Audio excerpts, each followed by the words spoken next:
This is the San Diego Sports Junkies, a show for fans by the fans, with Josh Taylor, Justin Smead, and Jason Eidsmoe. We're talking Padres, Chargers, and Aztec sports. Got to hit it to the right place. And he hits it out to center. Right center. Blackman's got a long way to go. He's still going. Off the wall. And it is off the wall. It takes a funny hop. Kemp is rounding second. He's heading to third. And Matt Kemp into third base with a triple and the first cycle in the history of the San Diego Padres. He will hand it off. Tomlinson plows his way towards the goal line. LaDainian Tomlinson, one step closer to football immortality. Tomlinson has tied the single season record. And the handoff to Tomlinson. Left side, and he will gallop into the end zone. Charger fans are witnesses to history. Pope thought about it. Now steps up. And the freshman hits the jumper at the buzzer. Well, this kid is some prospect. Big time length, big time game. Pope straightaway three. Count it. Malik Pope. Pope off glass and good. On the other end, Joel doesn't miss that one. Shepard alley-oop to Pope. He got up there. Oh, wow. It's time to let your voice be heard.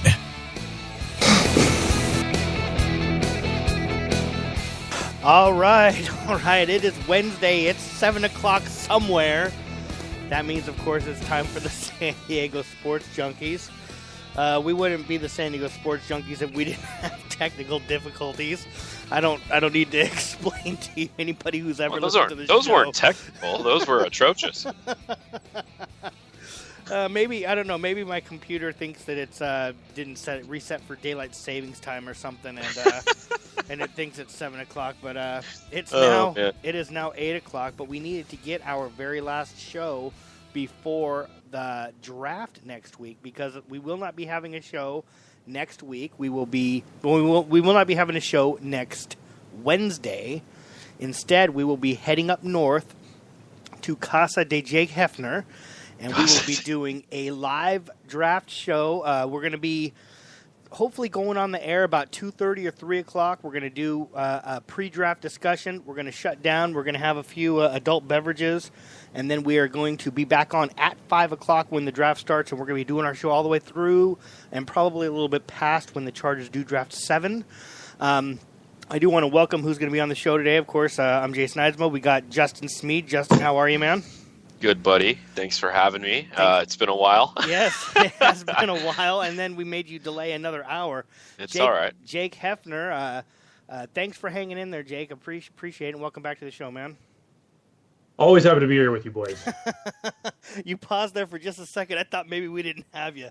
Yeah. No, I was thinking about saying something different, but I chose to shut up and not waste he's any very guilt. loyal. He has a selective podcast option. Like he could go wherever he wants, but he chooses to stay with this bunch of yahoos. So we appreciate that. We appreciate that. And then Requested hopefully is going to be in with us later. He was on last week, of course, and he was hanging in there with us. We were trying to get him, trying to get the show going, but I have a computer from 1973, and sometimes it takes a while to reboot. You're the one. The crank. I had to crank it on the side to get it going. You just said crank on our show. That's what the computer was doing. Anyways, a few things we'd like to discuss today. Of course, we have a lot of draft stuff to talk about. I kind of thought that instead of being real regimented on where we would talk about the draft, we would kind of let the show go where it does. But the first thing I wanted to talk about, and for any of you who listen to the show know that I don't listen to local sports talk radio, so this has probably been beat to death.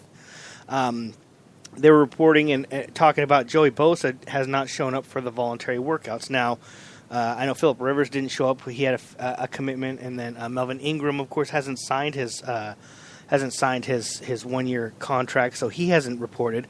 Joey Bosa has not reported in, and I had a thought on that. Like I said, it might have been beat to hell already, but Jake, what were you kind of thought this was a non-story, but what were your initial thoughts on this?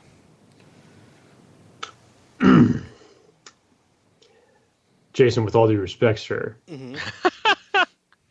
Next question. Oh boy. I do want to relate it back to something that you said, Jake. Back when Joey Bosa first signed, but I want to see, Justin, do you have an opinion on it, or is it not a big deal to you? These are involuntary, voluntary workouts. No, I'm not too concerned. I mean, I guess certain players, and this has always been the case for me, in my opinion, they get outs. They just get outs, and when you're Joey Bosa and you didn't play 4 games last year and you didn't do any training camp, I mean, what he did last year was remarkable. So I mean, not too highly concerned right now at this point. If he's starting to miss like training camp and stuff, that's a big deal. I'm certainly not angry at all about it, and no, I agree with you. You don't look angry. You look very calm. I'm angry at the computer. I'm not angry at Joey Bosa. Here's the only thought that I had on that, Jake. If you remember, I remember everything that you guys say, so I try not to let you guys forget it. And just so you know, dude, we remember everything that you said. Yes, I know. I'm fully aware Jake of that. Jake is writing stuff down. But one thing that you said, Jake, when Joey Bosa finally did sign his contract last year, you said that you were a little bit afraid that this might be the only contract that he signs with the San Diego Chargers because of the bitterness, because of the way they negotiated, because of the team in general. You said he signed the contract, he'll come in and play, but you thought that there's a good possibility that he will never re-sign with the Chargers. Now, with that kind of coming into consideration, do you think that maybe he still kind of he's basically biding his time? He's going to play as well as he can. He's going to do everything he can to help the team that he's playing for win and to become a better player. But do you think that he might not fully care about the organization and maybe the ownership? So, and the other part of that is it possible that he doesn't have any faith in the Chargers training staff? And he's thinking going in for voluntary workouts isn't going to help me at all. It could even hurt me if you look at the history of this team. Do you think either one of those are a possibility, Jake? From Joey Bosa's standpoint, no. I'll still concede to what I said last year as far as it being the only contract that he signs. And it's not for my lack of faith in Joey Bosa. Moreover, what San Diego has had to experience over the last, 4 or 5 months, we understand that the worst owner in the entire league runs the San Diego Chargers. Sure. So I think it would be more on Dean Spanos and the organization's hands that when it comes up to contract time, if Joey Bosa keeps producing the way that he has produced in his rookie season, we know notoriously that they just don't pay top dollar for those type of guys, and sometimes they have to let them go. By that time, Phillip Rivers will already be gone, so you won't have to worry about that on the salary cap. But who knows? Again, I'll still concede to it. I won't back down off of what I said, but I will say that it will not be from the standpoint of Joey Bosa not wanting to remain with the organization. I think it'll be the other way around now. Okay, I was just wondering if he maybe got an overall bitterness from the way the negotiations were done, and he just thought, this might not be a team that I want to spend my whole career with. Go ahead, Justin. And I kind of hit on that. I mean, he's not going to be here longer than probably that 5 years with that franchise tag in that 5th year. I mean, I agree. I mean, I think the way things have worked out here in San Diego. Sorry, not San Diego anymore. But I'm gonna have that problem all year. That's all right.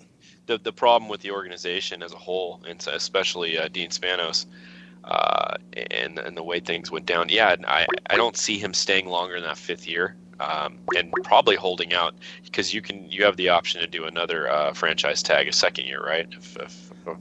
But the franchise tag the 2nd year is it's a tough. Even more, right? Yeah, that's a real tough one. Sure. And you really have to really bite the bullet money wise, and that really is not something that the Chargers do. Right. So right, and I just wondered because Joey Bosa's bitterness towards everything is far away from home. Free agency is going to be very kind to Joey Bosa. Yes, and we have been joined by Requested now. He has joined the show. You there, Requested? Yo, what up, fellas? Can you hear me all right? Yeah, we can hear you just fine. Sorry about the delay there. We appreciate you hanging in there.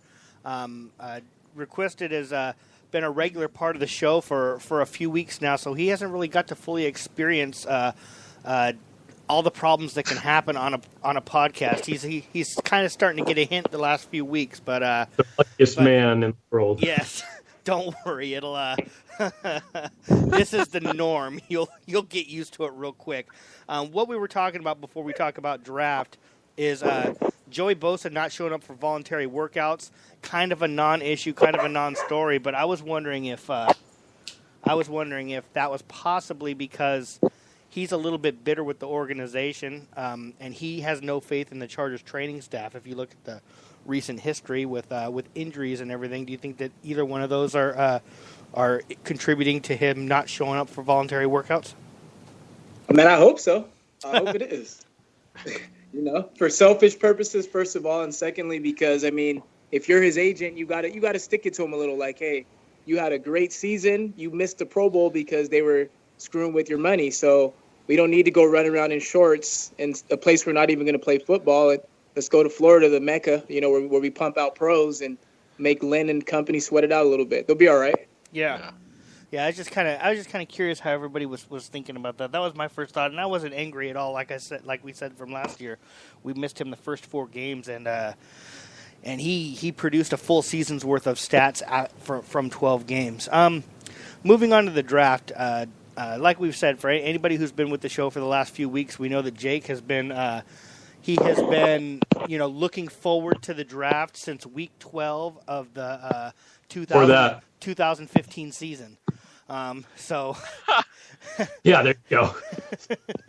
So we're going to start with you, Jake. And one thing that happened last year when the Chargers drafted, nobody thought they were going to draft Joey Bosa. That was a big surprise. Do you see a surprise this year, or do you think that by the time they draft, we're going to have a pretty good idea who it's going to be? Honestly, I don't know this year, and I only say that because of what you've done to the coaching staff to change things up.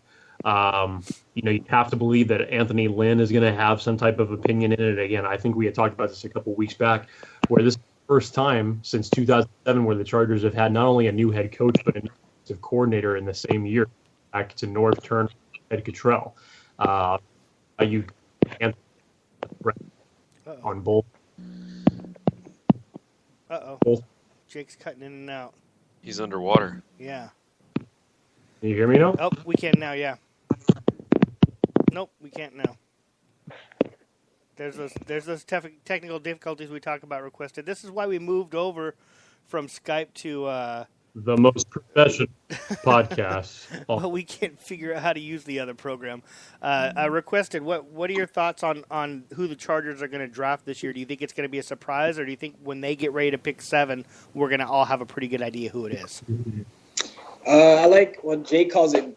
Is it BAP, best available player? Yes. Yeah. I think we go BAP. I think obviously, like anytime you do a draft, you got your board, you got your first, second, third, whatever. I think it's gonna play out that way. I mean, so Leonard Fournette it is, huh? Yeah. Yeah. Sweet. Can't wait. Justin, are you expecting a surprise, or do you think by the time we draft, we're all gonna have a pretty good idea who it is? Well, I mean, I've changed my tune on who I want, but I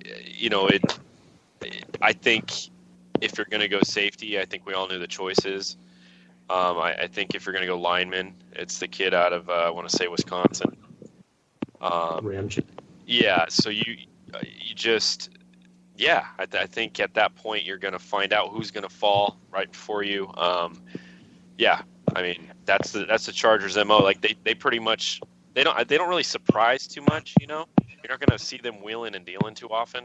Right. But Telesco has in the past a little bit. He's dabbled in it. So, I don't know. We'll see. I guess we don't really – it's the unexpected for us. Now, Jake, are you still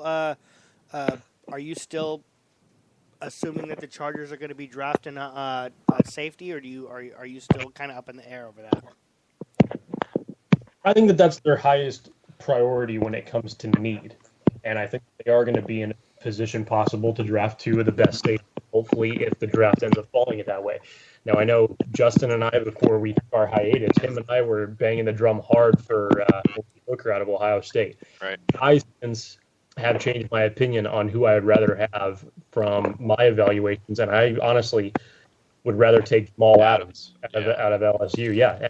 Nothing against Malik Hooker. He'd be a fantastic consolation prize if Adams happens to be gone and the Chargers take him at 7. But I just think from all the other intangibles, from the leadership standpoint, from the tackle standpoint, take interceptions out of it.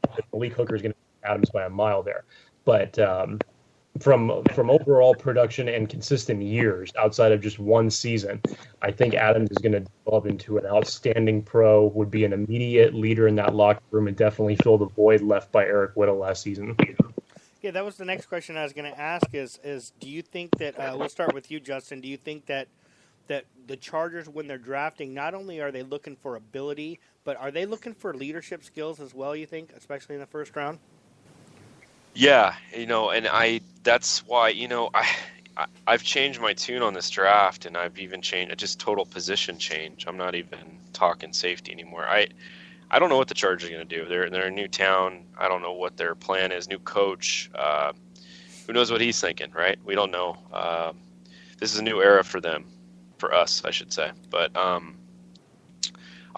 mean, just for me, I think they're in a position to make a really solid pick here, and you can't really screw that up. I mean, you can't screw this pick up, regardless of what position you're taking. Well, you can. I'm saying we are the Chargers. They're capable of it. Yeah, I mean, we know how they've done in the past. I'm not saying we're not capable, but I'm saying if you're going to pick somebody, please make the right decision and go with a guy that has very high upside and the ability to go along with that pick. Requested, what are your thoughts? Do you think that they're going to be not only looking at talent, but if they have a couple guys that have similar talent or similar levels of talent, they're going to they might take the guy with a tiny bit less talent if they see enough leadership out of him? Are they looking for leaders? You know what would be really cool if they can pull off something circa 2001 and get the LT type and then circle back and get the Drew Brees. Yeah, Well, wouldn't that be nice? Yeah. I'm just playing, just wave our magic wands, dude, and be like, yes, presto. I really don't think the Chargers are the best in the first round historically. I think they're more of a get the best out of your second, third, and undrafted guys. They don't really hit on first round guys all that much. So they can get crafty, but I think Justin's right. You're in a different town. It's a whole different vibe. You got Len. His thought process is obviously going to be different than Mike McCoy's. So it can go anywhere. But personally, I'd like to see if they don't go safety, I'd like to see Mike Williams. I'm a big fan of that. Oh, dude, stealing my thunder, bro. Love you for that. Hey, I owe you 2 beers now. Hey, Jake. What's that? I owe you 2 beers, not one. You owe me 2 now, and I'm going to hold you to that. You know that. I know you will. Hey, Jake. They all of the teams when they're looking at who they're going to draft, they dig into a lot of these people off the field issues as well as how they play on the field. What are your thoughts on the Chargers drafting somebody who maybe has questionable character off the field? Are you okay with that? Do you look at, well, if his talent's enough, let's give him a shot, or would you rather stay away from somebody like that? Are we talking Aaron Hernandez questionable? Or are we talking Pac-Man Jones? I think we got to draw the line at murder, but maybe anything a little bit less than that. Are you killing people now? Are you okay to give people a second chance, or would you rather other teams deal with that and you're looking for clean-cut guys? Well, just a couple weeks back, the Chargers met with Joe Mixon, who probably got the most cloud around his draft stock right now as far as where he's going to go, how far he's going to drop. And I thought about this, and again, this morning, today, a report just came out that he allegedly, according to the source that broke it, was that he beat up his girlfriend while he was in high school. I think it's the timing in which this news decides to break. Not saying that it's not true, but if this is the case, why has it taken 6 years for us to even hear anything about this? So it's always interesting stuff that comes up this time, and the littlest things can affect the player's draft stock. If you go back to 95, Chargers probably don't remember that because they didn't have a first round pick. They had 3 seconds in the 95 draft. But remember Warren Sapp, he was drafted. I believe it was just right before the draft. These reports broke out about him having a drug addiction, being addicted to cocaine and what have you. And he fell way down to the Bucs at 12, much slower than anybody expected him to be drafted. And then you last Laremy Tunsil, who, 10 minutes before the draft dropped, he gets a picture leaked of him with a weed map on his face. Again, it's a total crapshoot when it comes to that. Again, Warren Sapp, outside of what he did past his NFL career, was all pro. He never got into trouble during his tenure. Laremy Tunsil has already turned in a solid rookie season, so it's literally a crapshoot. The Chargers normally, historically, have stayed away from those guys with character issues. But, that's when the evaluation and your scouting process comes into play, and it really has to do those due diligence of whether you think this guy is going to get in trouble at the next level. So it's their decision, but it's ultimately their responsibility in asking the right questions and doing the proper evaluation. Yeah, Justin, your turn. What are your thoughts on taking questionable character guys? Are you okay with that? You're taking a chance, of course, because you're taking a chance against a guy who maybe doesn't get a chance to go out on the field, or do you rather just stick with the clean cut guys and maybe not take such a chance on somebody like that? Well, I mean, Telesco's MO has been taking the clean cut guys that are team players, which is fine. But sometimes you hit on those guys that have a little past history, so. That's an issue for a lot of teams. The Chargers aren't going to do that. I mean, if you go by track record. Boy, nothing but problems today. Staying out of trouble. So, yeah, and I think Telesco's got that kind of candor about him where he's hesitant to draft a guy with problems. So, I don't think that's going to happen. Yeah, I see how the Chargers stay away from guys like that, and the problem is when you use a high draft pick on somebody who has a lot of off the field problems, you don't get a chance to see that great talent because they can't get themselves on the field because they're in trouble. Exactly. But I don't know. I'd like to see them spread their wings a little bit more. Maybe maybe take a little bit of a chance. Requested. Do you think that they should maybe consider everybody, or do you think that they should anybody who has any problems they should stay away from? You know what? At this point, I think it's more of what. Okay, so they always say, "What have you done for me lately?" What haven't you done for lately? It'd be more like if you did something in the summer, the fall of last year, and they know about it, versus the Tunsil thing where it just comes up like the week prior. Then yeah, take a chance. You're in LA, man. You got to thug it up a little bit. If you don't have a rap sheet, you don't fit in. Yeah. Yeah, man. We're in PC San Diego. It's a little bit different, but if you're out there, thug it up a little bit, man. Yeah, that's. It's more about when it happened. If it happened the month prior, that's just stupid. You got to know better. So I think it's just case by case, really. Just it's coming down. You got a few guys' names, and then if somebody acted up prior, then maybe you don't. But there's Randy Moss. And then there is, give me another guy. Give me somebody else. See, Randy Moss kept his nose clean. You had Chad Johnson. You had guys that had a lot of different issues. Well, I guess not before the draft. Okay, even Elliott. Elliott seems like a good kid. He has stuff that's happened, but he seems like a good kid, right? So I don't know. I think it's definitely case by case. And then you have the Manziels who just can't stay out of trouble. So yeah. I love that point requested, and the fact that if you got a guy who's getting himself in trouble right before the draft, where the most is on the line for him, it kind of shows a real lack of self-control, and maybe that might be somebody. You can write off a lot of stuff like that to he's kind of young and he's going to do stupid things, but when you got a guy like Manziel who was going out doing stuff pretty pretty close to the draft. It does show lack of self-control, and maybe that is a guy that you want to stay away from. Right. Jake, just general draft stuff. I know that you had tweeted earlier that they're saying as many as 4 quarterbacks can go in the first round. We seem to talk about this every week.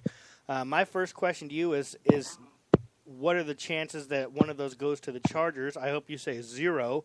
And the second is the more quarterbacks that go early for us, the better, because I say we're not looking for a quarterback, so that leaves more people on the board for us. 2-part question. Go ahead, Jake.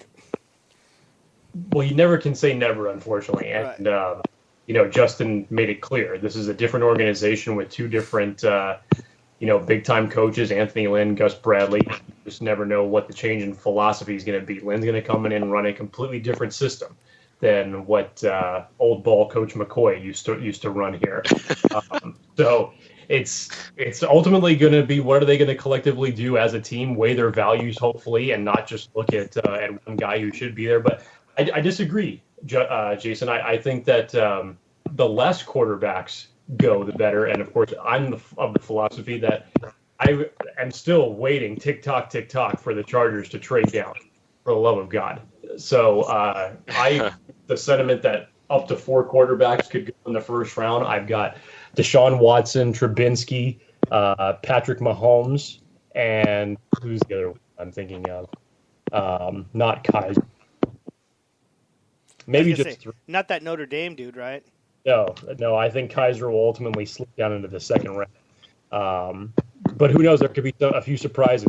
There's been talks of Josh Dobbs even having a first-round trade on him. So you really just don't know what's going to happen. But I say at least 3 quarterbacks to be going in the first round. And if you look at teams that ultimately need them, Cleveland's going to try to get one at 12. Arizona looking at one possibly at 13, and Houston, one at 25. And then, of course, I think the biggest team with the biggest need outside of Houston is the Jets at number 6.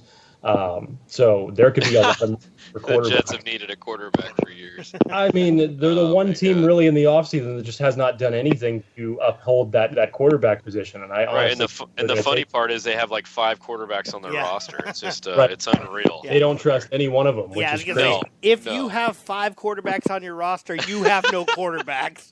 That's the problem. And it's funny, this is what happens every year, because especially this year, probably if you look at the last couple of years in terms of the quarterback class that's come out, this is probably the worst one as far as the overall talent in the last, 3 or 4 years. And yet, here we are talking about all these quarterbacks going off in the first round because we understand how much in demand they are.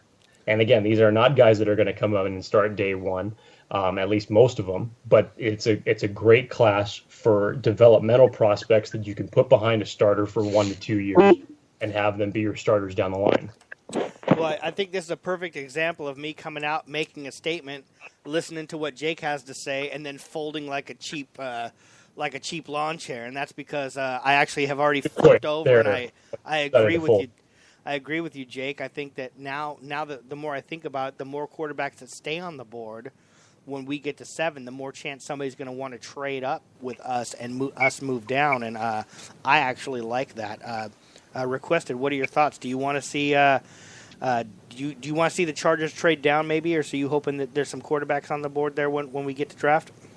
I don't think they really need to trade down too much, man. I'm really stuck on the improvement of the safety position or going after a wideout. Obviously, they can go O-line too, but I don't see them trading down so much. Justin, trade down. We always talk about it every year. We always wish they will. They never do. Right. With more quarterbacks still on the board at 7, you think that ups our chance of trading down? Please trade down, but they're not going to do it. Like I said, I've changed my stance on my whole thinking about this draft. I don't know what they're going to do. I mean, like Jake hit on earlier, I mean, it's up in the air now. It would be cool to sit back and go, hey, if a team really wants somebody that bad, or we're at the 8 spot, right? 8 spot. So, gosh, that's a high dollar pick right there. You trade out of that, maybe you get back in the middle of the pack, 14, 15. You acquire another second round pick. You get two second rounders, and that could boost your team up like no other. Tom Telesco wants to do something in this draft. Like I said before, the last time we spoke was over a month ago, and I remember this conversation we had. It's their job to go out and find guys. I'm sick of having to pick a lineman in the first round. Go out and find one in the second and third rounds. You're talent evaluators. Go do something that's credible and worth a crap. I'm sick of trying to get the big beefy boys in the first round. It's just not sexy. And that's exactly why. And I know it's not sexy. It's needed, but I'm for splashy players right now. I want somebody that's going to make an immediate impact for Phillip Rivers. He doesn't have much time left. I want to see playmakers on the field. That's a perfect chance for me to segue into my next question, and that is, with the Chargers moving to LA and them having so much resistance and so much trying to build the fan base and fight for LA or whatever fucking bullshit thing that they're saying when they go up there, requested. The swear jar. Yep. Tink. Do you think that the Chargers need to draft a flashy player, somebody, that means they can't draft in the first round. That's going to eliminate a quarterback they're going to develop. That's going to pretty much eliminate your offensive line. Are they going to need to draft themselves a playmaker and make a big splash, and do you think that maybe the ownership is going to put pressure on them to do that, or do you think that they're just going to draft need and draft best available player? Oh, okay. So I actually feel as if what you and Justin, if you put it together, is probably what's going to happen, because you, as Justin alluded to, you have the fact that the offensive line is what's needed, but that's not splashy. And yeah, Phil is a little long in the tooth, but you can go out and you could go and get an offensive lineman in the second round, maybe even third, or acquire one from a different team, like we did last season. But perfect. I totally agree with him in the sense that, Rivers can make anyone better. If he can make Tyrell Williams a 1,000-yard receiver, 7-8 touchdown guy, and you go out and you go get a Mike Williams, well, what I like about that is Keenan Allen, for example, he's teetering on talking more than, I don't know if he can cash the checks in his mouth. That's what, dude, me and you are like brothers from another mother, because I was just about to say the same thing. Like, that guy talks a lot. Right. And I'm not saying he's not talented. We know he's talented. We're not saying that. It's the fact that he don't stay on the field. Right. And that's why I want a wide receiver. I'm going to go with the Jason's gonna just throw up all over me. But, dude, I don't care anymore. They're up there. And I'm still going to watch him, and I want a badass wide receiver, because Keenan Allen's going to go down in week 2. We all know that, and he don't have the checks to cash, just like Requested said. So you know what? I don't care. Mike Williams is a beast. Grab him from Clemson, and you can get your lineman in another day, because Phillip Rivers makes average lines look good on every other day and throws 3 touchdowns a game anyway. So who cares? Right, Slosson's the man. I mean, Slosson's the man. He's a one-man wrecking crew. Right, but he buys in. He's Dillman light. He buys in. So you put that pressure on Keenan.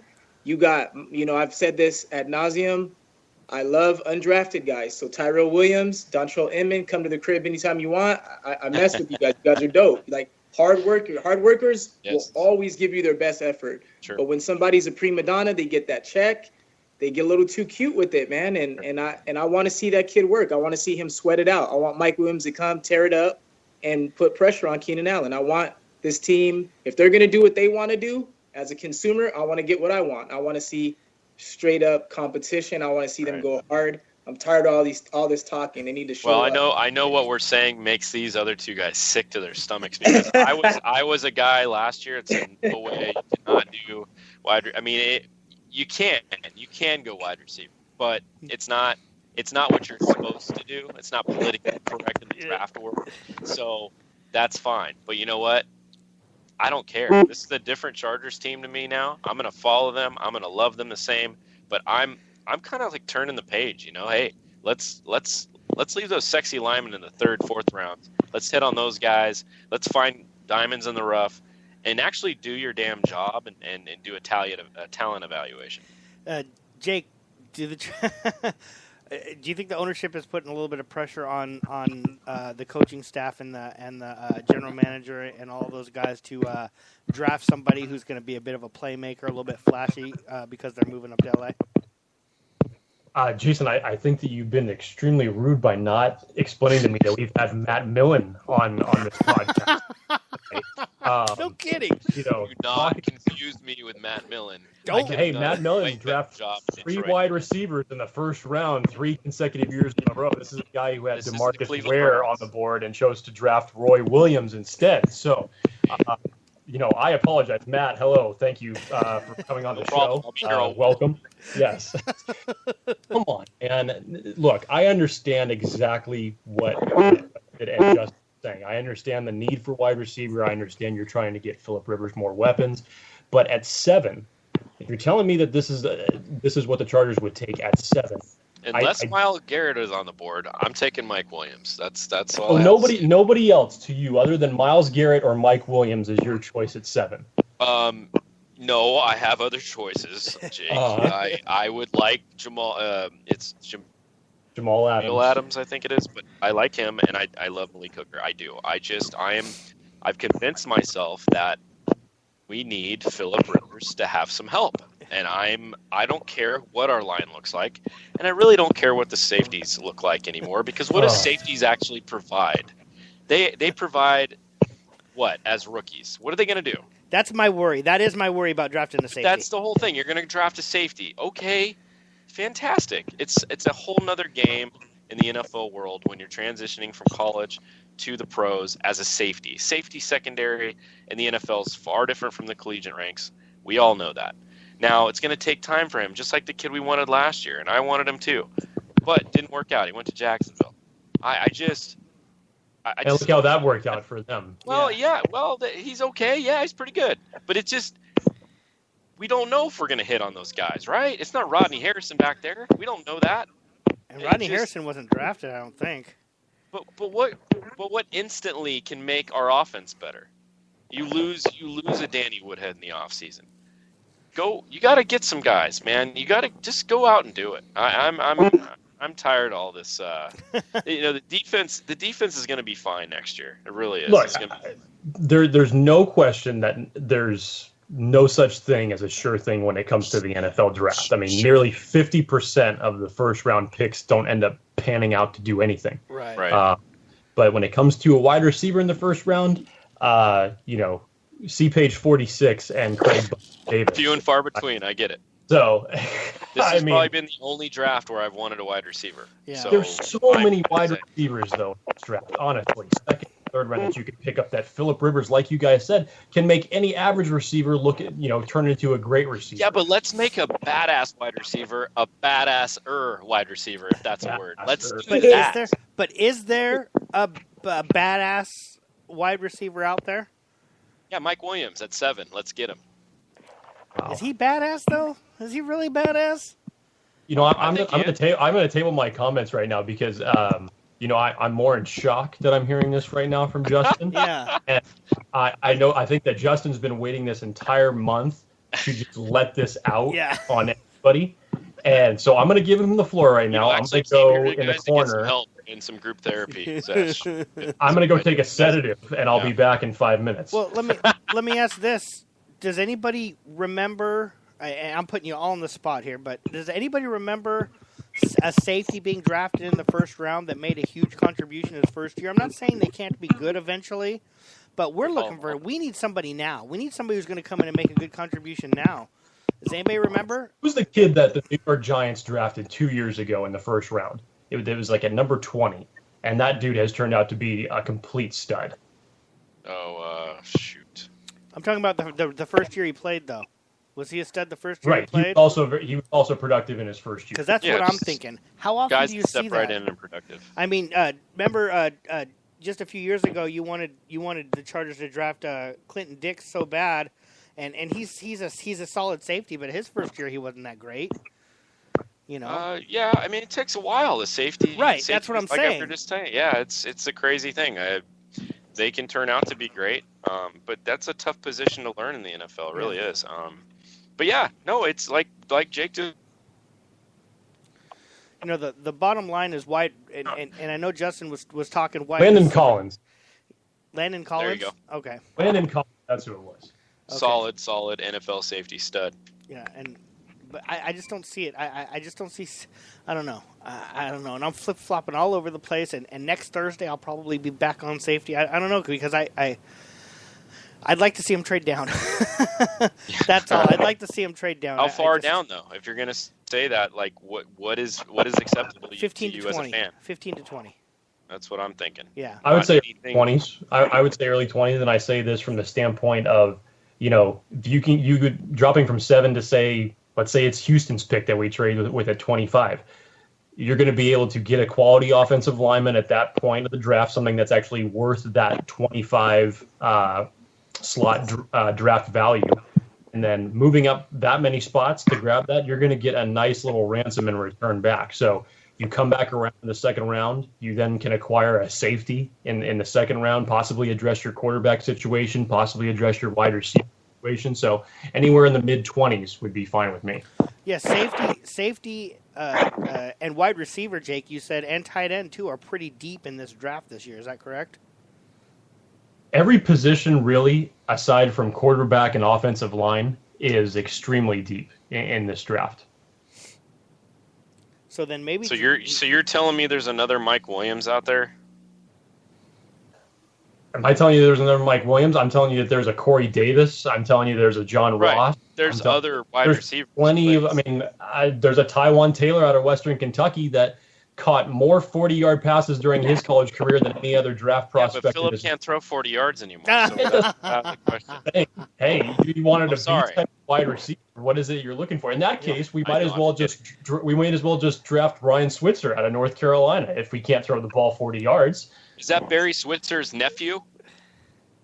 I actually have not looked into that, Justin. I'm just kidding, dude. Do you remember who Barry Switzer was? Yes. I remember who Barry Switzer was. Okay, I'm just testing you, man. Oklahoma, then he went to the Cowboys after the Jim Johnson there. Okay, never mind. My favorite line from Barry Switzer of all time was when Barry Sanders was coming up to college, and he literally told his entire team because who was it that he was playing behind at the time and during college? It was another All-Pro that ended up being a huge running back.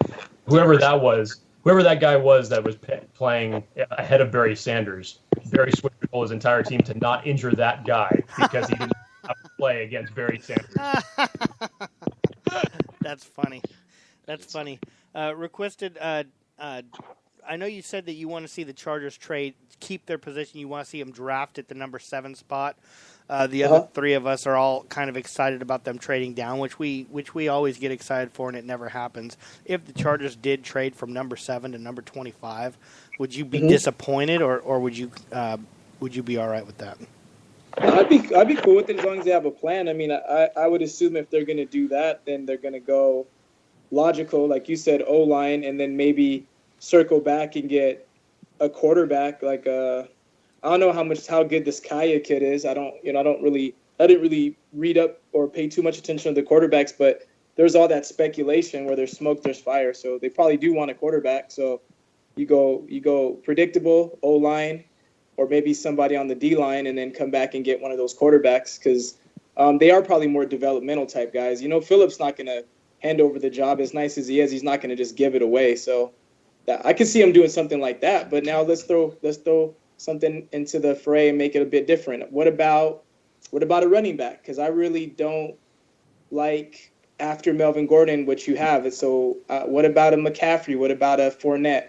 What about something like that? What do you guys think? What about a Joe Mixon, dude? McCaffrey is a really interesting, really interesting idea because he's a dual threat. We are looking to replace Danny Woodhead. And we need a kick returner still because Travis Benjamin's terrible. Yeah, that ultimately means we need another quick white guy, and that's McCaffrey. Why you got to bring race into it, dude? Come on, dude. Just because he's white? Huh? Most professional podcast. Yeah, I can say that. I can say that because I have a black friend now. So there you go. Hey, listen. Hey, check it out, guys. Put it like this. I'll tell you right now, that would be a splash. That would be very splashy. And immediately he would be compared to Woodhead. And that's fine for whatever the reason may be. But Phillip would Phillip would love to have a little dude he could just dump it off to that can create. Where's McCaffrey predicted to go in the draft, Jake? I'm throwing you on the spot here. Do you know where he's projected to go? I've seen his ceiling as high as number 8 to the Carolina Panthers. Wow. So 7 would be a reach. What would you think if the LA Chargers took him? At 7.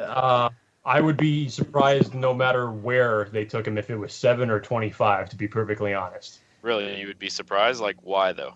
I would be, too, but I love it. I actually love it. No, I just want to hear because I know Jake's got it locked down on the draft. I want to know, like, why he would be surprised about that. Because I understand what you guys are saying. You're trying to replace Danny Woodhead. You're trying to get that third down production back. But currently, as it stands right now, I mean, and yeah, you guys are going to throw out, regardless of who the names are, you currently have 5 running backs on your roster right now. And we all understand, how Melvin Gordon developed, had a great sophomore year. You don't really know what you've got behind him. Hey, I got that. But right now, that's one of your deepest positions, and you're now going to invest a first-round pick for 2 out of the last 3 years in a running back. And moreover, you're going to use this guy when? On third downs? That doesn't sound like... No, special teams, my friend. Special teams, okay. That's for maybe the first year. I mean, this is just what I'm thinking. If they win McCaffrey, maybe special teams early on in the career, get him acclimated, then adjust him into what a Danny Woodhead role would have been, because he's going to have better. I'm going to assume he's better than Brandon Oliver, and I'm going to assume he's better than Kenny Farrow skill wise. Right. Oh yeah. These are guys that number 2. He jumps to number 2 on the depth chart for sure. Now let me do this to you, Jake. I've always talked about one of my favorite aspects of Danny Woodhead's game was his pass protection. Do you have any idea? I know you probably haven't looked into McCaffrey too much because that's probably not somebody the Chargers really had high on their board. But do you have any idea about his pass protection ability in college? Is that something that's ever really been discussed? Protection's been good. He's a solid complete player, is what he is, and it's a lot of people kind of were questionable about his his draft stock leading up to this year because of the down year that he ultimately had, from the huge year that he had during his junior year, and not so good tape for 2016. But I mean, he's capitalized. The tape is there. Ultimately, you've seen what he's done at the combine, and still through his time during his collegiate career, and it's definitely there. He can be a huge offensive weapon. He's proven that he could be a 3-down back.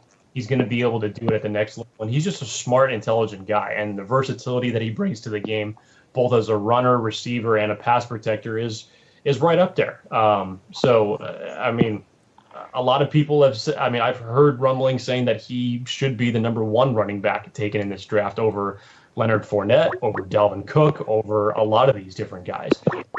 I personally think he'll be the second one taken. So, I mean, he's definitely worth the hype that people are giving him. I don't think that he's going to, be a bust in any form or fashion of what he's shown on the field thus far. But if you're looking at him for the Chargers, I don't think it's the right team for him to go to at this point from their standpoint. Is he going to be productive? Sure. No matter what team he goes to, they are going to be able to utilize him properly. But investing a first-round pick when you've got plenty of other needs on this team, running, I just could not see that happening. Yeah, and I agree with you to an extent. I liked your reasoning. I really do. Your point's well taken because there are guys like, not saying the Chargers are going to draft Donnell Pumphrey. There are guys like Donnell Pumphrey in this draft that can make plays just like a McCaffrey can. He's skill sets are similar, agility-wise, speed-wise. And then you utilize those guys in the special team. So I well taken on that. I don't think they're going to draft a running back. I just think, what if, if they make that splash because they are in LA and like Request had said earlier, we don't know. And we all agreed on this. We don't know what the hell they're going to do. This is a weird time to be a fan. It's a weird time to be a San Diegan. We have to take this draft in just like everybody else. It's kind of maybe they do some weird off the wall stuff and they trade down and who knows, they trade back. It's gonna be a lot of fun on draft day for sure. I'll tell you what, if they draft McCaffrey, Requested, you gotta post a video of you on Twitter dropping the mic, man, because I haven't heard anybody I haven't heard anybody really mention that, and then for you to throw that out there, it actually kind of makes sense. I think it would take a lot of balls for them to do that, and I don't think they will, but you can scream to everybody. You heard it from me because I said it was going to happen a week before it happened. Yeah. It's just it's just the flow of a game, man. Because Melvin's is a great player, but he had Danny. I mean, that's what we all thought. I mean, I know Danny went down early, but he went into camp with all the reps and practices with those two guys, and then we all thought Brandon Oliver, but obviously he didn't get that far because he got hurt in the Minnesota game, right? So I'm thinking X's and O's. And what he brings to the table, like Justin said, he can return kicks. He's got a high football IQ. He took a lot of snaps in Stanford. He's a smart guy. So you just think of just what he can do all around. So yeah, I mean, I don't think I'd even brag about it as much as it'd be more just it seems like a nice pickup. I don't know if you get him in the first 10 picks, you might trade and get him. I really don't know. Jake's he's the draft guru, but yeah. I think I could see it. I could see it. Yeah, I would. I don't know. I think it'd be. Actually, I wouldn't put it past him. That's for sure. Yeah, I think that would be the surprise. We'd say that's 2 years in a row that it would be a shocking pick, but I mean, I can see it happening. That would be the Matt Millen pick of running back. Oh, you're funny, bro. I do want to. I'm not quite sure how much longer we're going to go, but I do want to talk about a couple of San Diego State guys. And the first thing that is who Justin just brought up, and that's DJ Pumphrey. Donnell Pumphrey. One thing, I loved his season. I loved at the end when he got that record. I thought he played so well. But one of the things that I really, really noticed, and I'm trying to not shit on the guy too much because I of course I love San Diego State and I loved watching him play, but it just seemed that in most of those games, the teams that the Aztecs played were far inferior to them, and he still had to run and he still had to make those plays, but man, it looked like a lot of those holes that he was running through were like Mack truck-sized holes, and he's just not going to get that in the NFL. Jake, do you see his... He is if he's going to be in Dallas. Well, okay, so if he goes to Dallas, yes. I'm just playing. Do you see his skill set translating to the NFL, or do you think that he might have a little bit of trouble? I think it's more going to depend on who his coaches are and what team he goes to. I don't have any doubt that the guy can play at the next level. Everything's going to change when he starts getting hit by guys who are twice as big as the guys that he was getting hit by in the Western, Mountain West Conference. But again, anybody who's going to use his skill set to the proper degree in which they know that they can utilize him in. I mean, it's no question that the size of Donnell is not the conventional size you'd like to see a running back. He's probably going to be limited to third down back duties early part of his career, no matter what it is. But if you utilize him in the proper fashion, where he can excel and really utilize his skill set to the proper way that's going to end up getting production for your offense, then he can thrive. I think he's got enough tape and he's got enough confidence as a running back to know that he's going to be able to do what he's done best for the last couple of years in college, and he can make that translate. But he now has to be in a coaching system that's ultimately going to take the next step, take him by the leash, and coach him up and put him in the right skill set to where he can maximize his ability. So I think it's more reliant on that. So many positions have that same type of problem, and I think it's no different for DJ. What's your thoughts, Justin, on Pumphrey? I know you're a huge Aztecs fan. What are your thoughts about his skill set translating to the NFL? More the same with what Jake said. He's a very small, diminutive guy. He's going to be facing better, stiffer competition. But he's got a skill set with agility-wise that can dominate opponents at times. But the NFL is a different level. This ain't the Mountain West Conference like Jake alluded to. Kid's going to be great in special teams. I really believe that. I think he's going to be a threat back there. If he gets on a team with special teams, good blocking and stuff like that, this kid can fly. So maybe he makes his hay at the beginning that way, and then creeps up on that third running back depth chart, and he gets in somebody's offense. Yeah, he was returning punts in the Senior Bowl too. And I don't remember seeing him do that right. with San Diego State at all. Requested. Do you see his skills translating over to the NFL? He definitely needs to be on a team where he's not a focal point, but he can help out. I think he'll be a great player in space, kind of like Hillman, right, before him. But right. was going to say, you know what? Someone's just got to be willing to let him have a chance and kind of just see what happens and just give him 2 or 3 jobs, put him out on third downs, returns, maybe line him up at receiver. I actually played against him a few times in adult league. I probably shouldn't be airing him out like that, but he didn't get hurt. He didn't get hurt. And he can move. That guy can. That kid can juke you in the phone booth, man. So if he doesn't get hit, he's cool, but he's going to get hit. That's the problem. At some point, he's going to get hit. That is the problem. We are now joined by the mayor, SoCal Trav. Trav, we've been discussing the Chargers' first round. A couple interesting things have come up. Justin has thrown out the window everything he's ever said in his whole life, and now he wants him to draft a wide receiver. Requested throughout the fact that why not draft I just lost his name now from Stanford. McCaffrey. Yeah, McCaffrey in the first round to replace Danny Woodhead. Like we said, we need another quick little white guy. Trav, what's your thoughts in the first round? A lot of us have been going back and forth with the safety. You got some people who want a quarterback, of course. What are your thoughts in the first round? What do you want to see the Chargers do? Well, I've been thinking quarterback, for this whole offseason is because I don't think Rivers is happy about playing up in LA, and I don't know if he's going to last but one more season and possibly retire, but I could be wrong. But then I thought, maybe not. Maybe he will, play for the fans and do his thing. So I'm going to go on a wild deal here. And I'm going to agree with Justin on this. My second thing was wide receiver, and I think Corey Davis going to be with the Chargers next year. He's going Corey Davis. I went Mike Williams from. Either one would be great. But you know what? I like Corey Davis. Yeah. I like Mike Williams better. But Williams is injury prone, and we don't need that anymore. Jake. Yeah, well, everybody on our team's injury prone. Yeah, well, that's because Mike McCoy was an injury prone coach. Corey Davis at 7, is that a little bit high, Jake? Hang on, dude. I'm searching for my Xanax. Hang on a second. Jake thinks we're all high.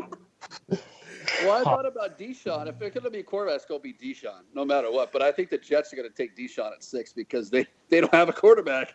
Yeah, we're not taking a quarterback. Yeah, we're not taking a quarterback. I want clipboard. Clipboard Jesus back. That guy rocks. Well, let's not forget he was traded for a second-round pick, and you know what the Chargers did with that? They draft Jonas Mouton. Oh, good God, pick. He's such a stud for us. Next year, I can't wait to see him on the field. Yeah. Not very many. We don't get through a whole podcast without Jake bringing up Jonas Mouton. Buster Craig Davis. Well, it can't be any worse than Ryan Leaf. Yeah, so hey, the Browns got a first-round pick for Trent Richardson. Turned that one into Johnny Manziel. So, yeah. I mean, how'd that work? Let me ask how that worked out for them. Well, Johnny's on a bender right now as we speak, so it's fine. The next San Diego State guy I wanted to talk about was another guy who kind of looked really good at the Senior Bowl, and that was KZ.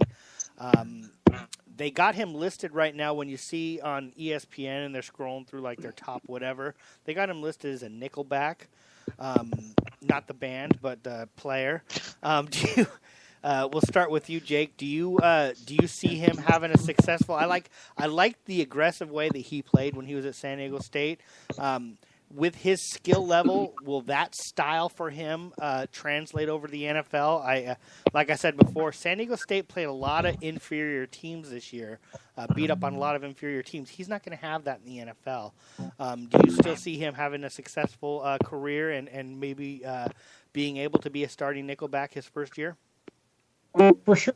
And again, I think it's because of the way that he plays that's going to be able to make him produce. If someone's going to use him strictly as a nickel corner, where he's going to be on the field at least 60% of the time, defense, he's going to turn into a great player. And I love the way that he performed during his college career. I think he's got tremendous ball skills, movement, his hip transition is very smooth. I mean, he's got a lot of intangibles that he's going to be able to continue to grow on as he develops through his pro career. But you insert him in a slot in a decent secondary, and he's ultimately going to be able to thrive. I think he's going to have a great career no matter where he goes. I'm hoping so too, because I like aggressive style cornerbacks, except for some reason I like Craig Mager, and that's not his style. I don't know why, but for the most part, that's what I like. Do you see KZ, Justin, having a successful NFL career? And how upset would you be if the Chargers brought him in a later round? Because he's probably fourth or fifth round, Jake. No. No. I think that his combine performance, and I think that his Yeah. performance. Yeah, it wouldn't surprise me, honestly. I mean, if he went high second, because there's some people that have talked about 7 DBs going alone in the first round. So depending on how the ball fall or the board falls, he could go anywhere from rounds 2 to 3, in my opinion. I like to see if he fell to the third or fourth round. I wouldn't be hating on the Chargers for drafting him. Dude, you got your Hernandez jersey. Sweet. Oh man. I'm just gonna hang this right here. Nice. Oh wow. Oh, what was it? Too soon? I caught that. No, not at all. Requested. What were your thought? What are your thoughts on KZ as an NFL player, and would you like to see the Chargers draft him? I definitely like to see them get him. You can't have enough DBs, and obviously we got some Tyson being a state boy and all. And I don't know. I think he'll be good. I think most got to be better than Mager, huh?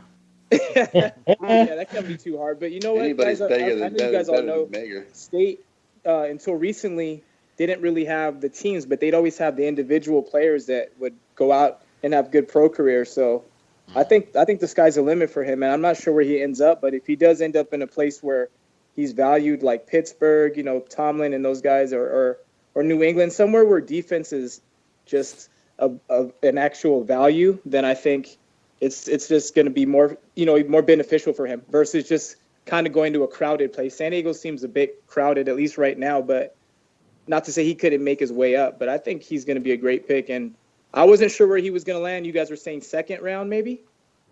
There's a possibility for it, I think. Mid to late second, early third. Yeah. Justin said first overall pick, I think.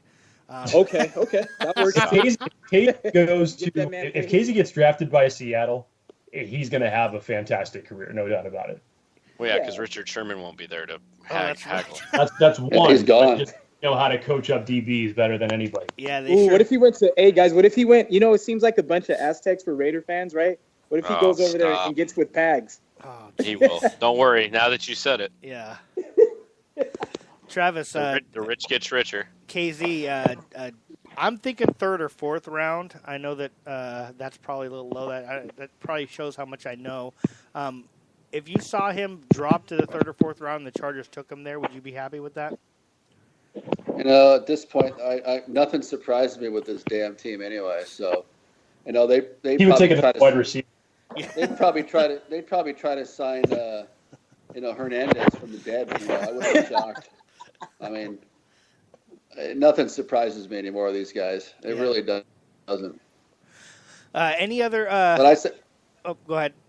I'm going to say, but I think he'll go third round, early to mid third. Yeah, I think that he's a perfect example of if he can get on the right team and he's a right fit, he's somebody who could probably be – I just loved his aggressiveness and I loved what I saw. And I do think that he can make that next step. I think that he, like I said, I think that they played some teams that they overmatched a little bit, but I really think that he can translate over the NFL, and I would love to see that. Sounds like somebody's playing the bongos. Yeah. Sounds like crack-a-lackin'. Like a connection. It's a bad connection or something. Like somebody's down by the beach playing the bongos, looking for a handout. Jake, you had tweeted something out about the Chargers bringing in a punter to talk to, I think. Oh, shit. If I'm correct. If I'm correct, You didn't? No, I didn't tweet out anything of the sort. I retweeted a tweet from somebody else that they put in that the Chargers did in fact do that. But don't try to turn this around on me. I'm sorry. Jake had breaking news. I'm sorry. I apologize. We had talked about this last week at the end of the show. Are you still sticking with the fact that the Chargers will not be wasting any of their picks on a kicker or a punter this year? Do you still stay with that, Jake, or do you think there's a chance that we might see a 7th-round kicker? Actually, there's a good chance that Martin Gramatica could come back and play for this. Yes, 100% chance of what I stand by what I said last week. No kickers, huh? Okay, that's fine. Ultimately, DC. Oh, go ahead, Trav. Hey, Jake, I wanted to ask you your opinion. I know there's a big piece of several pieces of the puzzle missing on the Chargers team, which would be obviously the offensive line. Everybody's up on the Ryan Ramsey guy. I actually like Garrett Bowles from Utah better. Mm-hmm. What do you think of him? The guy seriously is a freak athlete. I mean, he literally is probably the best athletic offensive lineman in this. I wouldn't, if it came down to a choice, someone told me, who would you rather take? I would say it's 1B or 1A, 1B, flip a coin between them. I wouldn't have a problem having either or. I think Garrett Bowles is a stud. Ultimately, it just comes down to draft for me when you're ultimately going to take him. But he's got a lot of just physical intangibles that Ramczyk is more, technique-based one that Ramczyk doesn't have. So the guy can move, can really put him a lot of different places around the line. Ramczyk, I think he's a prototypical left tackle at the next level. I think he's going to be great for somebody. But Garrett Bowles could fill a lot of different spots that the Chargers have along their offensive line if they ultimately took him and you inserted him in there to play. Well, we do have a lot of open spots on the offensive line. We've got left tackle, left guard, right tackle. We have a center. So we've got 4 spots ready for that guy. So pick at it. I mean, he can go wherever he needs to. He can either go to the left side or the right side of Slauson. Either way, he'd be fine. Just to the left to the right side of him. One thing that we talked about last year before the draft, and we'll probably talk about it a little bit more up at Jake's, but just somewhere to start here. Where do you think who do you think on this team should go into this draft a little bit worried? What players on this team right now that are currently on the roster, significant players besides Craig Mager? Tahil Adai. Oh, really? Yes. Somebody's bullshitting when they say that. No, I'm dead serious. Who thinks that they should be worried about who the Chargers could draft in a high round? Dwight Lowry. Okay, that's Dwight Lowry is garbage. He's still on the team. Well, it's funny because we talked. That's a serious question. We talked last week, and we were talking about Jalil Adai really is the only safety on the roster that I think is pretty much safe from getting cut. The rest of them could get cut. So that's a good call. Man. You have Justin. Do you have anybody on the roster who you think needs to be a tad bit worried? Yeah, Corey Liuget. Yes. Please tell me that guy shouldn't be worried about anything. Good call. I mean, that guy needs to produce. He had 2 guys in the middle and on the left and right of him. This was statistically his worst year as a Charger. He didn't have one sack. He should have produced more than ever this year, right? Or last year. So if we're gonna a big contract extension. Yeah, if we're gonna do this conversation, let's be real about it. Good call on that. Needs to step up his game. Good call on that, Justin, and it will be interesting because if they're pretty deep. We talked about the defensive line last week. They're actually relatively deep there, and it will because he's going to be moving inside. We're all assuming. If they draft somebody on the inside, he. I'm not sure what his contract status is, what it would cost him to let him go, but that's a good call. Requested. Do you have anybody on the team that you think needs to be a tad bit worried?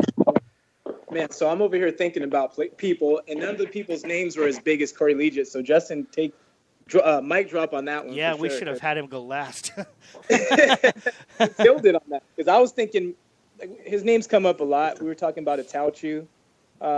That's not as exciting, right? But Lowry would be another one, like we said. What about Craig Mager?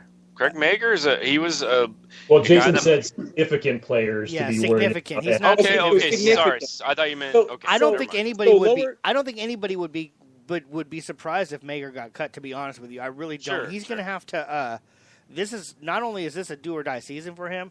This is a do or die off season. I think he needs to come in and show something, show that he's advanced because with the injuries that the Chargers have had in the secondary last year, he had a real opportunity. I know he fought injury himself. He had a real opportunity to come in, not necessarily show that he's a Pro Bowler, but at least show that he is taking that next step, and he really did not do that. So, but I like the Atauchu. There's a good article on Atauchu.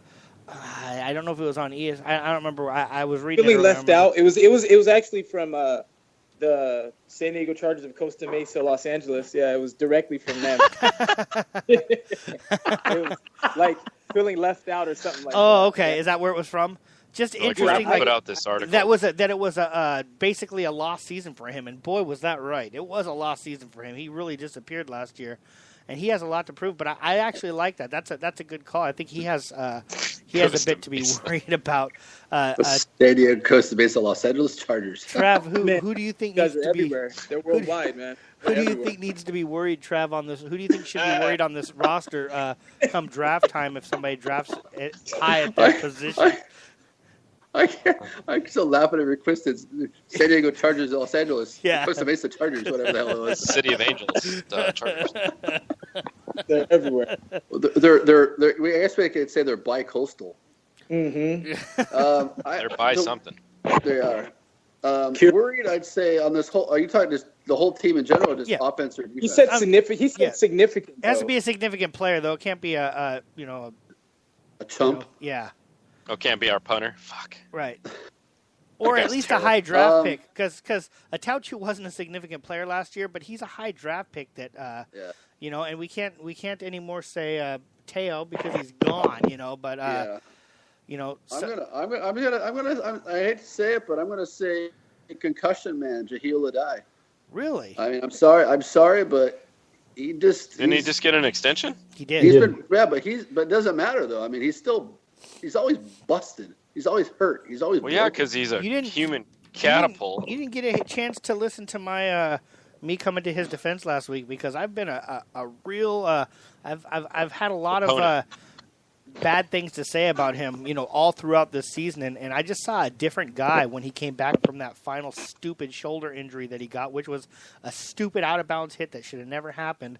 But he was a completely different player when he came back, still hitting hard, but he seemed like he was playing a lot smarter. Because he knows his job's up for grabs. But I don't know. If they draft Hooker, I think his starting job is in jeopardy. Really. Yeah. I think he's probably one of the more solidified starters this season. I really think that. Yeah. I really think that. But you never know with this team. Nothing surprises any of us anymore. You're right about that. But Lowry is a good call there. But I think if we're going to play the game, Justin wins. Justin leads. I have an idea for Lowry. What do I get? We should allow Lambeau to use him as a football and put him through the upright. Yeah, that guy's been practicing with soccer teams all off season. Yeah. Kudos to him. He needs to kick some football. He needs to cut his hair too. Lambeau? Yes. I haven't seen him since last season. Long curly hair like he's a 70s porno rock star. He thinks he's Get out of here, Jerry Curl man. Would you rather see Lambeau with a Dirk Diggler haircut or with a Clay Bass? Neither, Jake. Come on. Just the most professional podcast. Justin was asking. Music. Justin was asking what he wins. He wins a free trip up to Jake's house next Thursday. There it is. Awesome. There it is. Jason, good man. Yeah, sir. So who's all going to Jake's next week? By the way, for sure. Everybody that you requested is invited. He's not sure yet. I don't think. Justin is still trying to work things out. Are you going, Trav? Yeah, I just see his address. He just says, just send me your address, man. I'll be man. Probably like 10 minutes from you. Yeah, you're fucking down the street. Yeah. Maybe he can sell you a car. Yeah, you got to hurry up though, because there's background checks that need to be done before you can get into the Hefner compound. Manor. Yeah, the Well, compound. I was Aaron Hernandez's lawyer, so I should be good. Nice. Well, you see what happened to him. Exactly my point. I don't want you repping me. Any last minute draft stuff for us last week before the draft? I know that we'll have a lot of fun things to say next Thursday, but any last minute things you want to bring up, Trav, before we go? I just want them to be smart this year. I know they don't have a lot of money floating around right now, but I just want them to be smart. Don't be stupid. Don't make stupid drafts. Draft smart. Draft what you need, because we definitely need offensive line. Desperately need offensive line feed. I mean, that killed us again. I don't know how many times the offensive line has failed on us miserably. So they definitely need to solidify the right people and bring in the right guys. Hopefully they're smart. Hopefully they don't pull any McCoys and they do the right thing this time. Requested any last second draft thoughts before the actual day of the draft? Nah, probably nothing draft related. Let's just hoping at some point LT, because he's in marketing and whatnot. When he goes and does that rundown here, hopefully he can pass out some Band-Aids and whatever he needs to do, because he's effing up down here, bro. So what is he doing? He's Dean's special assistant under He's the desk. sold out. Yeah, they need to tie that together, because I mean, think about it. Like, one last time, guys. If you're gonna practice in San Diego, have your offices in Costa Mesa, and play in LA, if you're that widespread, like, common sense, like, put that together, market that together. They could even throw shade at San Diego and act But like they tried. won't. Dean Spanos is a moron when it comes to marketing. That's what I'd like That's to see. never That's going to awesome. happen. One thing that I'll applaud from the whole LT thing is they're still, because they were so fixated on LA. At least bringing him in, they're kind of embracing a little bit of the past, and like I said last week, they need to do more of like what the Raiders do. The Raiders aren't the Los Angeles Raiders. The Raiders aren't the Oakland Raiders. The Raiders aren't going to be the Las Vegas Raiders. The Raiders are the Raiders. That's all they are. Yeah. They need to, if they're going to play in LA, play in LA. Don't be the LA Chargers. Just be the Chargers. Exactly. And I think that they could stop alienating fans and stop fighting for fans that don't fucking want them. They're actually the Treasure Island Raiders. That's what they're new. The MGM Raiders. Yes, they actually adopted them. Yeah. It's not the Las Vegas Raiders. It's Treasure Island Raiders. So, and before I give Justin a last minute talk on the draft, one thing I want to see the Chargers do is in 4th, 5th, or maybe 5th, 6th, 7th rounds, I want to see contributors. I want to see them hit in the late rounds. Not just give me, because they've actually had a little bit of success, in the last couple drafts. But I want to see some late round guys. We always seem to get an undrafted guy that plays pretty well. I want to see some late round guys actually give me some contributions this year. I want to see them draft have some success in the late rounds. Justin, last draft thoughts. Last show before the draft. Yeah, piggyback on your comments. If Tom Telesco, I've said this before on the show. We be evaluators. Be evaluators of talent. This is what you do, right? For a living, this is what you do. You evaluate talent. Bring it in. Why get offensive linemen in the first round? I know this draft isn't that deep. I get it, but find those guys. Find those guys that are potential studs and can solidify your line. I don't get how we can't hit on guys later in the rounds. And I know you said we maybe a few guys, but this is what Tom Telesco's 5th draft with the Chargers. So it's time to make some hay, man. Like, there's only 7 rounds. Find me 7 good players.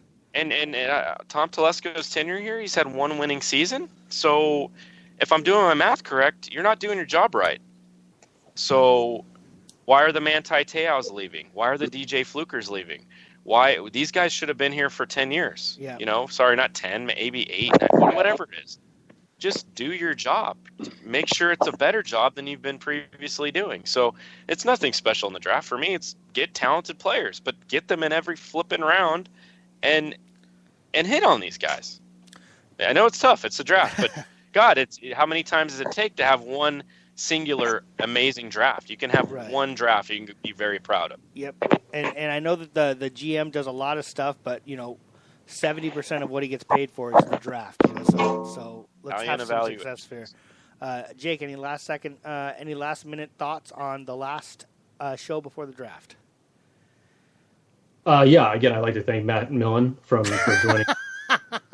And I will pound the table again to not draft a wide receiver at 7. If you want to draft a wide receiver at 15 or in the teens or anything like that, go be my guest. But unless you're getting something else back, that's a kind of a trade, then at number 7, I do not agree with it. I'll say that much. But Justin hit it right on the head as far as just,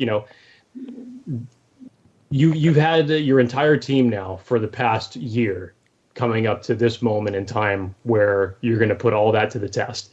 And you had your best draft as a front office organization last season.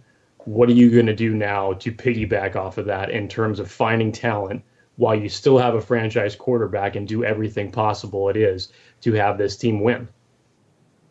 Yeah, that's it. Be a talent evaluator. Do your job. Find guys. Go find guys. Time's running out with Rivers, though. He's probably got, I'm guessing, maybe 2-3 years max left. All the more urgency to go get it done. And that's, to go get it done, man. Stop getting these guys that are nice guys. Maybe Jason's right. Maybe just take some chances on some guys, some felons, some convicted felons. Let's get some attitude up in this bitch. Yeah. Let's knock some heads off, huh? Yeah, we don't need choir boys. We need guys that can go out there and kick some ass. And agreed. And they don't. They just seem to stay away too far from the guys who maybe have a little bit of off-season trouble. I say as long as it's not too recent, like Requested said, showing that they have a real lack of self-control, don't worry about that shit. Let these guys come in and play. So that's going to pretty much wrap things up for us this week. We're going to be not on next Wednesday, but we will be on Thursday. We're going to do an early show, probably about 2:30. Have you got all of our pictures to the security guard, Jake, so we can all get in? Yeah, I've got them all. The mayor let me get my good set. Well, the mayor apparently has been using 4 different identities, so it's going to be difficult actually seeing whether or not the security guy named Dale, because I know Dale. Dale is a good man. Yeah, I hired on that security that the Chargers know also well. They let him go. I got him at a discount rate. Yeah. Me and Dale got it going on. Yeah. I love Dale. Just don't give him internet access. Well, we're looking forward to it. It's going to be our first on-location draft show. It's going to be our second live draft show, but it's going to be our first show on location doing the draft. We're going to pack all this stuff that barely works in the studio. We're going to travel up north. Hopefully it'll work up there in L.A., and we're going to hopefully... L.A.-ish. Oh boy! I think he just insulted you guys. You're coming to Orange County. We're going to North Oceanside. We're going to Carson, California. Orange County is not Los Angeles, even though Art Moreno of the Angels seems to think that Orange County is Los Angeles. So it is. But he's Orange a good marketer. County. That's why he thinks that. He's a piece of shit. Yes, so, probably. It is not L.A. It is Orange County. We are a very fine county. We Tell are me a how you very really feel, Trav. wealthy county, and we have our shit together in this county. Not dissing you folks down south in San Diego, but the smell LA is not Orange County. No. Right. I apologize. I apologize for that. You really offended the mayor. I Mayor's sure did. pissed. Yes. I sure did. And I'm sure Jake is offended too because we are not LA. Yeah. No. You're closer to LA than I am. We'll just say it like that. That is going to wrap things up. We're going to tweet out exactly when we're going to do the early show. I'm thinking around 2:30, 3 o'clock. And then, like I said, 5 o'clock sharp when the draft starts, the show starts. Hopefully, like I said, we'll have everything going, so we'll be able to have the phone lines going if anybody who's not up there can call in. We know how that works. Sometimes it works, sometimes it doesn't. Other than that, thanks a lot, Justin. Welcome back, my friend. Well, I'm back, better than ever. It's good to be on with you fellas. I missed you guys a lot. I wanted to give you a hug in person, but I would maybe next week I can get up there by the graces of God, and we can have a few sparkling social sparklers and get down on this draft. Why don't you take the train up and we pick you up in San Juan or Tustin? He's got a ride. It's the ride's not the issue. It's the work. It's the work schedule. I'm trying to figure that out. Let me borrow that white shirt there over your right shoulder there. Oh, you want that one? Can you bring that for me? I've got a pink, a red, a blue. I'll take the black one there, right at the area in there. Okay, you can have that. I'll bring that on up up with me during the draft. No problem, buddy. It's all yours. You guys wearing your jerseys for this draft to support the Chargers? I'm thinking about it. No, I've put all mine away. I'm thinking about it. I haven't decided yet what I'm going to wear. Wearing my Padres gear up there, and I'm rooting for the lightning bolt. I support the players. I don't support the organization anymore. That's my Myers fan. You know what I'm still bringing out? I still have my San Diego Nose T-shirt. And I will be proudly repping that. Nice. More than anything else. More than nose of Dean Spanos. Nose of Dean Spanos. Not that type of nose. Oh, I'm gonna wear my Buster Posey jersey. Jeez. There you go. Requested, we appreciate you hanging in there. I know that you're doing a lot of different things, and we delayed you for a whole hour tonight, so we appreciate you hanging in there and coming on with us. And look forward to, at least if you can't go up, at least talking to us via Skype next week for the draft. And there's an update. The Padres won a game. They snapped their 5-game losing streak, and that's fun. They snapped this particular 5-game losing streak. Yep. And speaking of the Padres, for our Twitter folks out there, I was able to kind of just hit you guys with last minute Padres East Village Times podcast, episode 29. We got a new jingle by yours truly on there. Make sure everybody checks that out. It is dope, yo. Yes. Hit that shit, son. Justin, you have officially lost that card to use that phrase for the rest of your life. All right. Well, I won't ever use it again. Done. That's because he's got Pabst ribbon on his mind. That's what's going down. Done. Where can somebody find that podcast so they can hear that requested? They can hear it right on Twitter. You just listen to the link that's on the bottom of the story for the East Village Times podcast, episode 29. There's several links. You can't miss it. If you're familiar with East Village Times, you'll be able to see that. It'll be retweeted, tweeted. It'll be everywhere. Just everybody go and check it out. And good to see we finally won a game because it was getting kind of tough, man. Yeah. That 5-game losing brutal. That was brutal. Getting swept by the Braves didn't help, you know. That kind of sucked. A lot of close games we lost, so it's okay. Young team. They got a lot of young talent coming up. Hey, I look at it this way, you guys. At least we share the misery of baseball together too. My Angels flat out suck. This team, even though they lost 5 in a row, I still enjoy them a lot. They're exciting because the Padres finally got a young and upcoming kid. So it's fun. Trav, we appreciate you coming on here and joining us. I look forward to hanging with you next Thursday up in Jake's Palace. That would be good. And Jake, once again, we appreciate every single week you coming on, being a big part of our show, being a big contributor, and we really appreciate you opening your doors and allowing us to come up there and hang with you next Thursday, man. I'm still bringing pepper spray. I'm bringing this. Okay. I'm bringing strippers. Bringing strippers, nice. I'm bringing the beer. Nice. All right, somebody's got to bring a pole. No, I appreciate it. It's going to be a great time. Can't wait to see all you guys. It'll be awesome. All right. Yes, sir. Send me your address, Jake, on Twitter. Just message it to me so I know where you're at.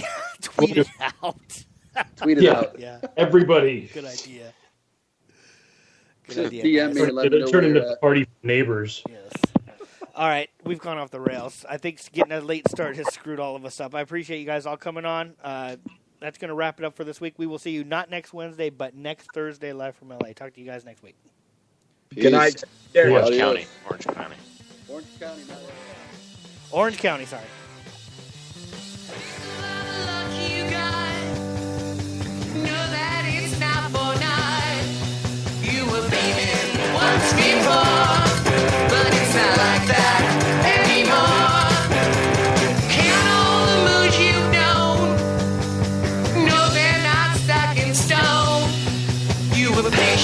Once before, but it's not like that anymore.